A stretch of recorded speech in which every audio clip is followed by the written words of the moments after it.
have said that some of those people didn't bid, but they would bid if it was reopened. And what we looked And at I think that, that'd be a great idea, don't you? we looked at that, and what I'm worried about is I think if we would rebid it and say we open bids a month from now or a month and a half from now, we may get more bidders, but what we're seeing in the bidding environment, I think we're not gonna see a low price. Go ahead, Carl. My name is Carl Byers. I'm also with Bolton and Mank. He's one of our senior And I've been project doing this for about 25 years. And what I've seen happen numerous times, and that's a legitimate question, and occasionally that happens, but I've seen several times where we've decided to go back and rebid. And to rebid, you have to make some sort of a change that you can't just say, well, we didn't like the price, we're gonna rebid it exactly as it is. You have to make some sort of changes. And what I've seen happen numerous times is you make changes to try to cut costs, but you proceed later into the bidding year. And as some of these people said, oh yeah, I would bid, they get other projects along the way. And you come back, and more often than not, your prices do not go down. In fact, they often go up. That happened, for example, at the Cedar Rapids Airport Terminal when they built that in the late 80s. They originally designed it as a wide terminal with 2 more gates. The bids came in high, they went back, redesigned it, cut it way back, and the bids came in the second time with just that 1 leg out and 2 less gates. The cost was higher than it was the first time. This was bid at the right time of the year. What is I won't say it's a struggle, but the thing that's unknown when you bid this early in the season is that we don't control what's happening in terms of labor prices and equipment prices and materials prices, and so we go on historical. And when this was, we talked to the FAA, and this was the first one they had seen this year for a building, and so you're going on last year's historical prices. Now, obviously, there's been some things I've talked. Greg and I both. I talked to 3 of the contractors. You talked to a couple, and I talked to people I've worked with for 20 years. And they said this was a good time of the year to bid it. And sometimes, for example, one of the people we anticipated bidding on this got a project within a few days before the bid and decided not to bid it. Another contractor that had had plans and specifications out, all of a sudden they got interested in another job and decided not to bid it. So you never know exactly what's going on to happen, but again, these were based on last year's historical prices, and we didn't have anything this year yet to see what was going to happen with this year's bidding climate. The people I talked to said, well, it might go down, but and that's a real gamble because everybody has to go on and there's more bidding goes on and they pick up projects. You know, they may drop out as interested bidders, or if they do bid, their prices might go up. So I think it's a real gamble on whether that could potentially happen or not. You said a significant change. What I can think of one significant change you should make or could make on that building, and it would make a lot of difference, I think, would be to eliminate that one door coming in off that road out there. That's quite a luxury for our operator that operates that at the best once a week in the wintertime. We have. And what we That's an did- option that we took out.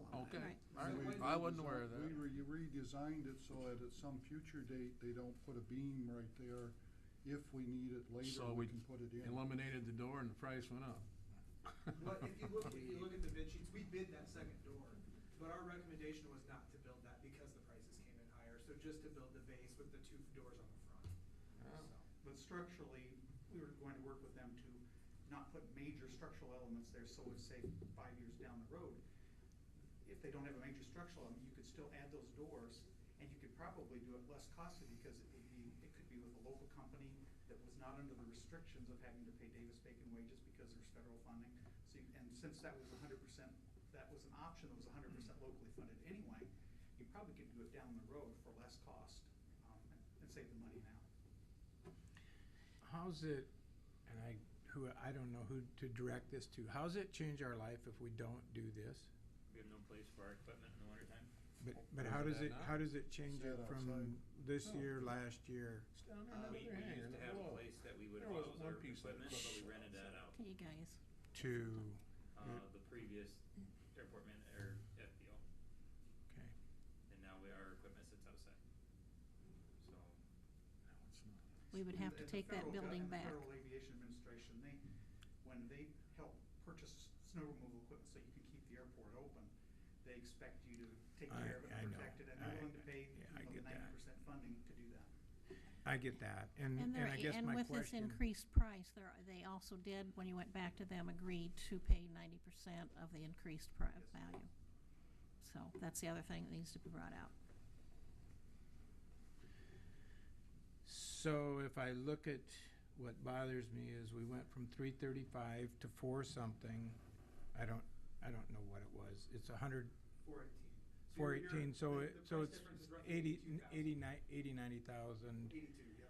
So And the part of- increase is 90%. I really don't like this idea that somebody else is paying the 90, so I should feel good about it, because I think that's where we get into a problem just as government bodies, is that it's not our money. But in effect, this increase costs us as a city $8,000 or $9,000, correct? And it is 10% that we're responsible for. Correct. Is that right? So in effect, it costs us 8 or 9. I Not, think it's $8,200. okay. Okay, I got it. Now, that said, as Greg already mentioned, if you decide to award the contract once, and I know it seems backwards. Yeah, knock You're yourself out on right. that. But that said, I have worked with this contractor in the past, and they are a very good contractor in terms of working with us and saying, well, if we change this, we could cut some costs, and they have been receptive to that in the past. Whether Okay. they are this time or not, there's no guarantees. Okay. I think one thing, you guys have worked your tails off trying to work with the FAA. This has not been an easy project to work with them. For whatever reason, the gentleman or gentlemen's, I don't know if it's one or more, but they have bickered and gone over every nut and bolt practically on this project. And, we probably could have done it last year had they been a little more cooperative, but they weren't. And this year, you guys, I don't know how many times you had to contact them and talk to them and redo things. So not all their fault or the city's fault that this isn't getting done to this point. Okay. We actually okayed it last year, but they couldn't find anybody to bid on it, didn't they? Well, that's the other thing, is these same people that said, oh my gosh, if you would wait till next spring, we'll put bids in. Those same people didn't put bids in this year. So, it's, I don't wanna say, but a lot of contractors will bid you 5 jobs and do one. Okay, thank you. Any other questions? Thank you. Okay, I still need a motion and a second for this resolution. You never did. I'll make a motion. Motion from Hill, seconded by Dallenbach. Roll call.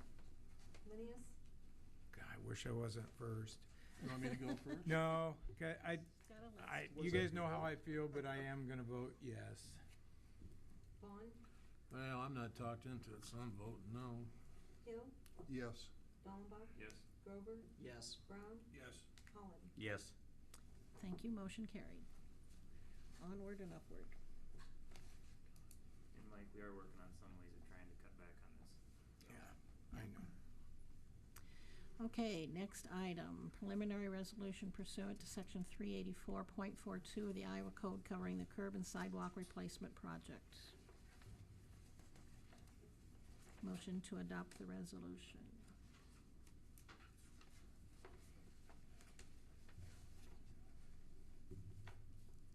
So moved. So moved by Holland, seconded by Which one? Grover. What number? Roll call. I just have a Okay. question now. Yes. Preliminary approval, Sidewalk. what are The- we approving? This is the preliminary plans and specifications, the estimated cost, and the plat and schedule for the special assessment. It's the first step. It's not the final plans and specifications. This is where you're starting the process of taking a look at, do we want to move ahead? The next item on the agenda takes you to the resolution of necessity, which sets the public hearing for April 27th. So we still have wiggle room if we decide not to do some areas of sidewalk, we still can. You have absolute control over doing some, none, all. All you're doing at this point is allowing the process to move forward so we can finalize the information that comes up before you. And at no point tonight are you locking yourself into a situation where you can't back out of it or change your mind. questions? Roll call. Vaughn, No.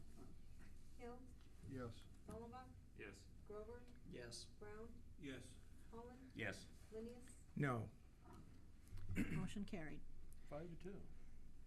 Resolution approving and adopting preliminary plans and specification, estimate of costs, and plat and schedule. As you just mentioned, What that's number our are we next on? step. This is 5C. This is the resolution of necessity. I'm at BDC. No, this is not, Not, this is not? Is that the next one? Next one. Or the one before that. Preliminary plans? Yep, that's it. correct. That's it right there. Approving and adopting preliminary plans, specifications, estimate of costs, and plat and schedule. That's what's on here. And then the next one's the resolution of necessity. Or should those go together? Two separate things? They are all separate. Okay. This is a process that is prescribed, if I will, by the state of Iowa.